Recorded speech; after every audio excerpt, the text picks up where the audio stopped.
ओम नमो भगवते वासुदेवाय नमः। ओम नमो ओम नमो भगवते भगवते वासुदेवाय वासुदेवाय। नमः। ओम नमो भगवते वासुदेव। ओम नमो भगवते वासुदेव। नारायणं नमस्कृत्य नरं चैव नरोत्तमं देवीं सरस्वतीं व्यासं ततो जयम् उदीरत्। नष्टप्रायेषु भद्रेषु नित्यं भागवत सेवया भगवती उत्तमति भवति नैष्टिकी। हरे Krishna. Today we continue Srimad Bhagavatam, Canto First, Chapter 17, Punishment and Reward of Kali. Shloka number 43 to 45. स एष एतरि अध्यास्ते स एष तर्हि अध्यास्त आसनं पार्थिव उचितम् आसनं पार्थिव उचितम् पितामहेन उपन्यस्तम् पितामहेन उपन्यस्तं राज्ञारण्यं विवीक्षता राज्ञारण्यं विवीक्षिता आस्ते ऋषिः आहते अधुना स राजऋषिः कौरव इन्द्रश्रिय उल्लसन् कौरव इन्द्रश्रिय उल्लसन् गजावहे महाभागः गजावहे महाभागः चक्रवर्ती बृहत्श्रवाः चक्रवर्ती बृहच्छ्रवाः इत्थं भूतानुभाव अयम् इत्थभूत अनुभाव अयम् अभिमन्युसुतः नृपः अभिमन्युसुतः नृपः यस्य पालयत् क्षौणिम् यस्य पालयतः क्षौनिम् यूयं सत्राय दीक्षिताः यूयं सत्राय दीक्षिताः स एष एतर्यध्यास्ते स एष एतर्हि अध्यास्त आसनं पार्थिव उचितम् आसनं पार्थिव उचितम्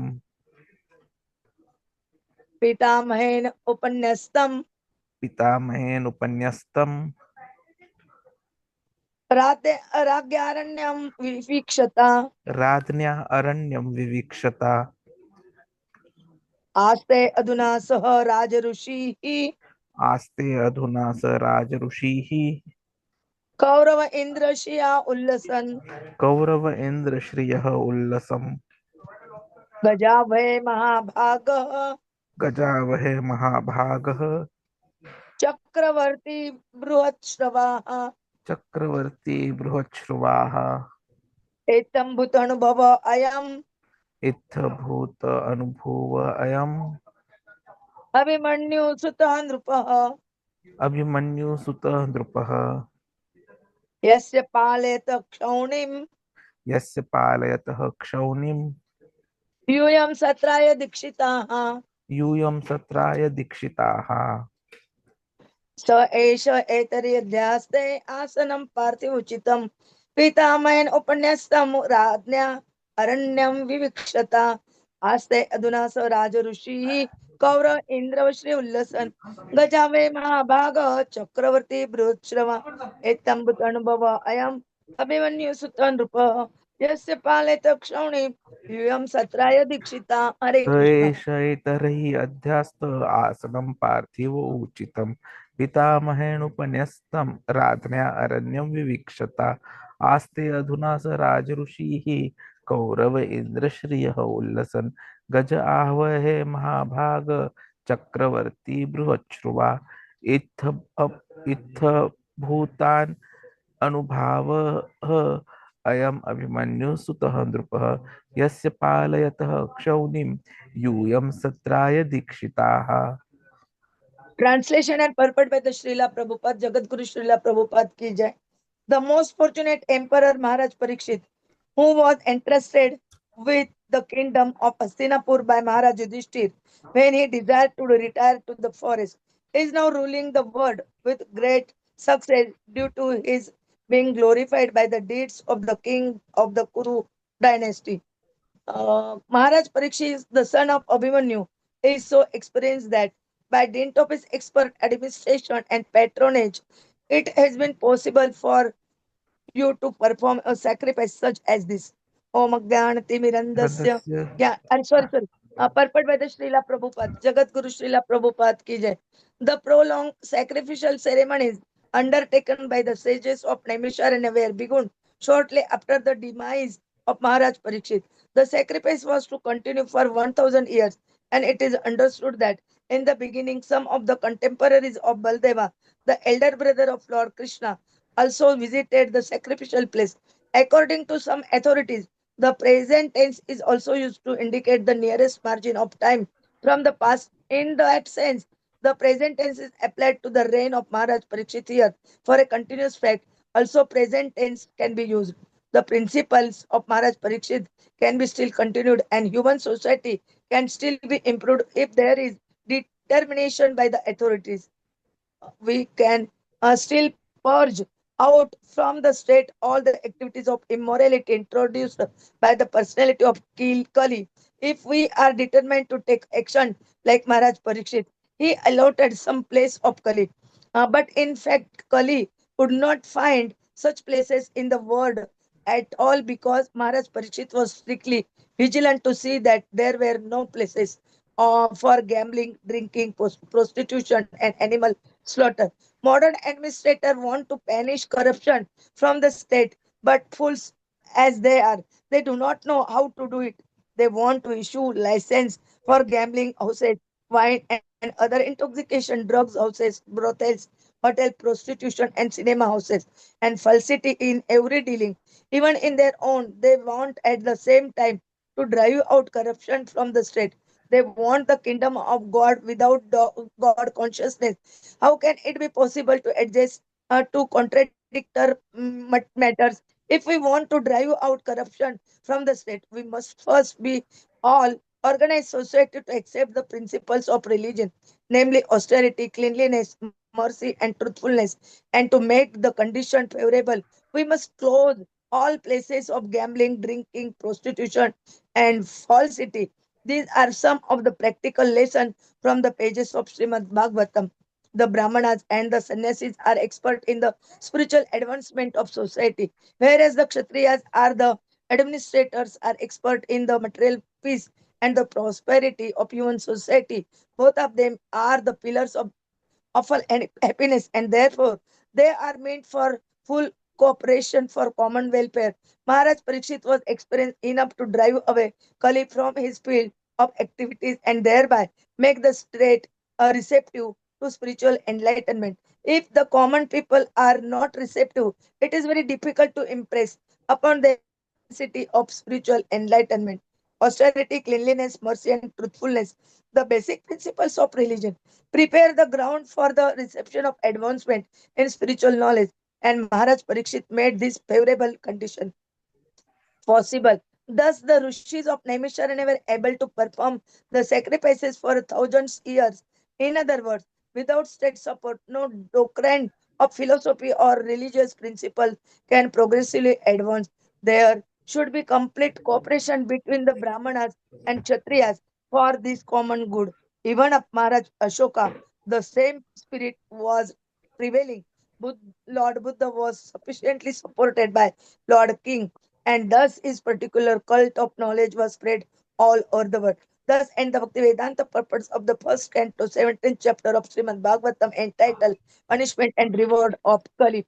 Om Jnanatimirandasya Jnananjana चक्षुरुन्मीलितं येन तस्मै श्रीगुरवे नमः श्रीचैतन्यमनोभीष्टं स्थापितं येन भूतले स्वयं रूप कदा मह्यं ददाति स्वपदान्तिकं वन्देऽहं श्रीगुरोः श्रीयुतपदकमलं श्रीगुरून् वैष्णवान् च श्रीरूपं साग्रजातं सगणरघुनाथान्वितं तं सजीवं साद्वैतं सावभूतं परिजनसहितं कृष्ण चैतन्य देवं श्री राधा कृष्ण पादान् सगण ललिता श्री विशाखान्वितांच नमो ओम विष्णुपादाय कृष्ण प्रेष्ठाय भूतले श्रीमते भक्ति वेदांत स्वामिनिति सरस्वते देवे गौरवाणी प्रचारिणे निर्विशेष शून्यवादी पाश्चात्य देश तारिणे वाञ्छा कल्पतरुभे च कृपा सिन्धुभे एव च पतितानां पावनेभ्यो वैष्णवेभ्यो नमो नमः। जय श्री कृष्ण चैतन्य प्रभु नित्यानंद श्री अद्वैत गदाधर श्रीवासादि गौर भक्त वृंद। हरे Krishna Krishna Krishna Hare Hare Hare Rama, Hare Rama, Rama Rama, Hare Hare. Hare Krishna, Krishna Krishna, Hare Hare. Hare Rama, Rama Rama, Hare Hare. Hare Krishna, Krishna Krishna, Hare Hare. Hare Rama, Rama Rama, Hare Hare. Hare Krishna. We complete today this chapter of 17 of Canto first. Shloka number would try to understand 43 to 45. Here in 43 and 44 shlokas describe about the Parīkṣit Maharaj, how they entrusted in with the kingdom of Hastināpura by Yudhiṣṭhira Maharaj. And in 45, they describe about the Parīkṣit Maharaj is the son of Abhimanyu, and how their expert administration and patronage the to possible for him to perform a sacrifice such as this. Which type of sacrifice? They giving the reward and punishment at a time to Kali. How they do that?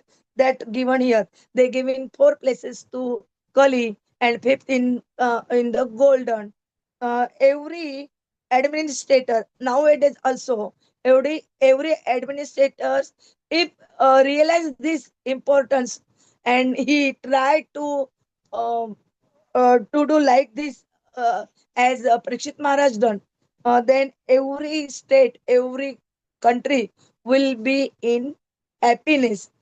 Only the question to apply or not apply, Prabhuji will tell in detail. Hare Krishna.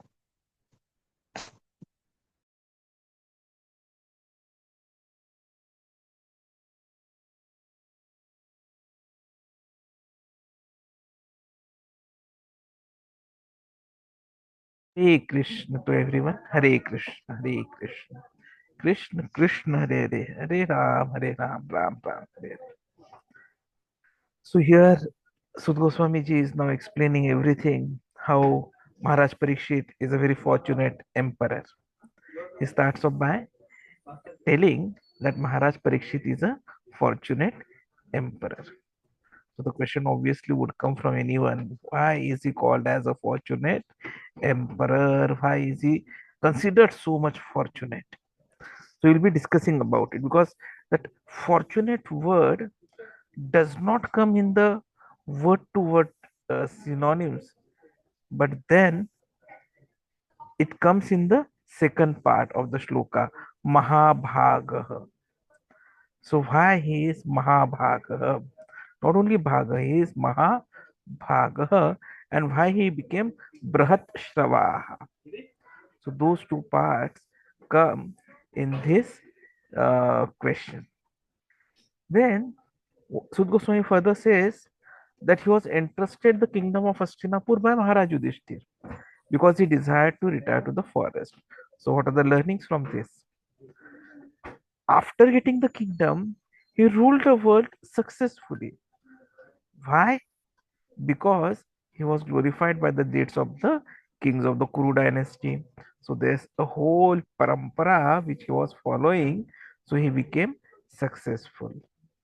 And fourthly, it is said that even the sages, they should be thankful to the experience of Maharaj, his expert administration, his patronage, because only because of that the yajna was being performed by everyone. So what the shlokas are doing is they are highlighting the principle of dharma, where even a powerful and righteous king does not cling to power but passes it on at the right time for higher spiritual goals. And that is what we understand by what Yudhiṣṭhira Maharaj has done. That he simply gave the kingdom to Parīkṣit Maharaj. He did not cling on to power because he was more interested in the higher goal, the higher spiritual goal, and that is why he went to the Aranya.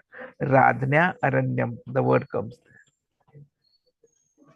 So after that, what happens is Parikshit Maharaj rules, and Parikshit Maharaj then meets this Kali, and then he wants to punish the Kali, but he surrenders, and because he surrenders, he asks for something.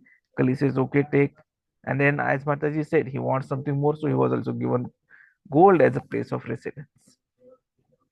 And then we know the story further, which we'll be seeing. But what happens is, just at the time when Maharaj Parikshit's rule was ending, the yajna, which was to go for 1,000 years, was undertaken by the sages of Naimiṣāraṇya. And this yajna continued for 1,000 years. So this makes us understand the importance of this yajna. Prabhupada mentions that this yajna was so important that even some contemporaries of Baladeva came there. But then what it indirectly also means is through the yajna, the principles of Maharaj Parīkṣit could still be continued. So why only at that time? Even today, we have an opportunity to improve. Only thing what is required is determination. Determination by authorities, determination by rulers, as well as determination by the citizens. So Kali is there, we accept. Kali Yuga has progressed, we accept. Kali Yuga is being supported by the immorality, accepted. But even that can be purged out.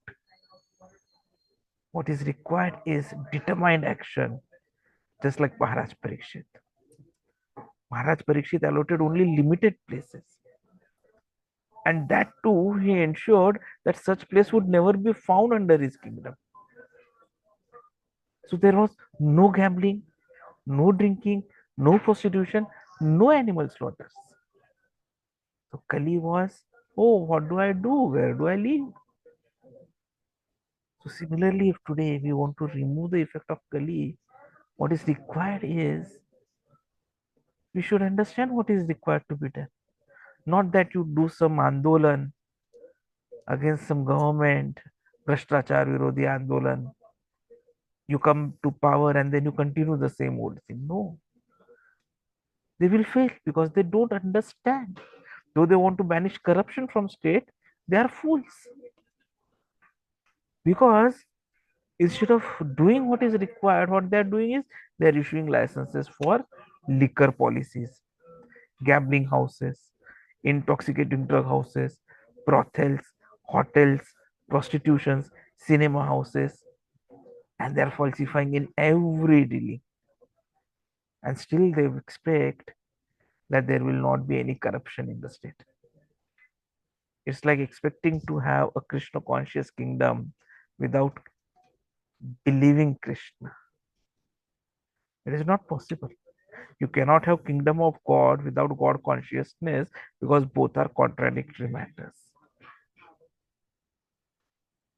So if we really wish and desire to remove corruption completely, what we need is we should organize the society to accept the principles of religion, the four legs of religion: austerity, cleanliness, mercy, truthfulness. These are very, very important. And we should create situations and conditions in such a way that these four are promoted and we are able to close down all places of gambling, drinking, prostitution, and falsification. This is very, very important. And for that, the leaders also should understand that they should not keep on holding to power. The real strength of a leader is not in holding power, but in knowing when to let go and uplift the next generation. And the ideal ruler is one who combines administrative power with deep spiritual insight. Because king is a representative of Krishna. So if the laws of Krishna are to be implemented, they can be implemented only by the king. And so he has to become Krishna conscious first. So while Parikshit was protecting the earth, just look at the sages. They were also engaged in the Satra Yajna, the extended Vedic sacrifices. So what it indicates is a healthy collaboration between state and spirituality. The ruler providing protection and dharma, and the sages providing wisdom and divine blessings for the kingdom. In fact, the fact that the sages felt safe and supported enough to perform the yajna is a testament to Parikshit's righteous governance. A dharmic king, he ensures the growth of spiritual practices and respects the guidance of enlightened sages. Because that is what the sages, the brahmanas, they are supposed to be doing, which Krishna repeatedly makes us understand. In fact, why only brahmanas? Everyone is supposed to be practicing his own dharma. Brahman, Kshatriya, Visham, Shudranam, cha Parantapa, Karmani, Pravibhaktani, Swabhava, Prabhave, Gunehem. Brahmana, Kshatriya, Vaishya, Shudra. They are distinguished by the qualities born of their own nature in accordance with the material modes or chastiser of the enemy. And then Krishna tells what are those qualities. Shama, Damaha, Tapaha, Shaucham, Shanti, Rajava, Emacha, Jnanam, Vijnanam, Astikyam, Brahma, Karma, Swabhavajam. So these are the qualities of the Brahmana. Shauryam, Tejam, Dhruti, Draksham, Yuddhe cha api palayanam, Danam, Ishwaram, Bhavacha, Kshatram, Karma, Swabhavajam. So these were the qualities of Kshatriya which come in the fourth shloka. Krishi, Goraksha, Vanijam, Vaishya, Karma, Swabhavajam. These are the qualities of the Vaishyas. Paricharyatmakam karma, Shudrasya pi swabhavajam. So these are the qualities of the Shudras. And then what does Krishna say? Krishna says, Sve Sve Karmani Bhiratah Sansiddhi Labhate Narah Swakarmani Ratah Siddhim Yatha Vindanti Tachrunu. By following his qualities of work, every man can become perfect. Now please hear from me how this can be done. Shloka number 18.45.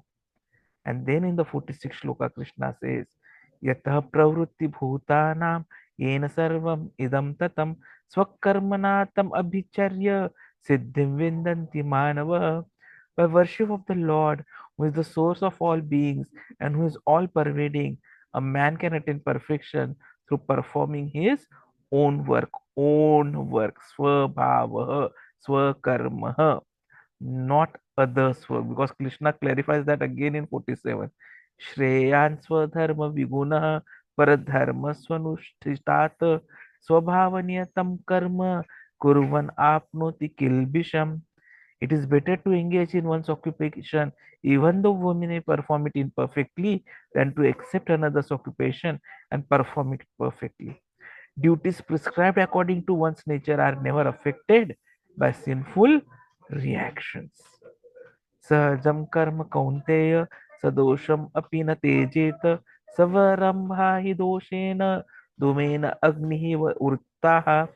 Every endeavor is covered by some fault, just as fire is covered by smoke. Therefore, one should not give up the work born of his nature, O son of Kunti, even if such work is full of fault.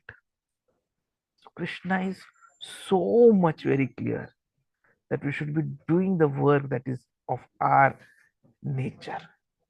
So the Brahmanas and Sannyasis, they are expert in spiritual advancement of society. The Kshatriyas, administrators, they are expert in material peace and prosperity of human society. So both of them become the pillars of all happiness. And so they have to have full cooperation for welfare. Mahārāja Parīkṣit, he was very, very experienced, and that is why he simply drove away Kali from his field of activities. And so the whole state could become receptive to spiritual enlightenment. And that is why the yajna could start. Now, another fact which comes out of it, which is a corollary to this statement, is that if the persons are not receptive, then it is very difficult to impress upon them necessity of spiritual enlightenment. And that is exactly what Kali does. That is exactly why this mobile revolution, social media revolution is doing. They are making people less receptive. So it becomes our responsibility that we turn the tide. Social media, no issues. We spread so many lectures, kirtans, talks. Use social media because austerity, cleanliness, mercy, and truthfulness, they are the basic principles, and they are the ones which will prepare ground for reception of advancement in spiritual knowledge. So just like Mahārāja Parīkṣit made them favorable condition for them, similarly we should strive to do it. The rishis of Naimiṣāraṇya, they were able to perform sacrifice for 1000 years. Now, without state support, no doctrines of philosophy or religious principles can progressively advance.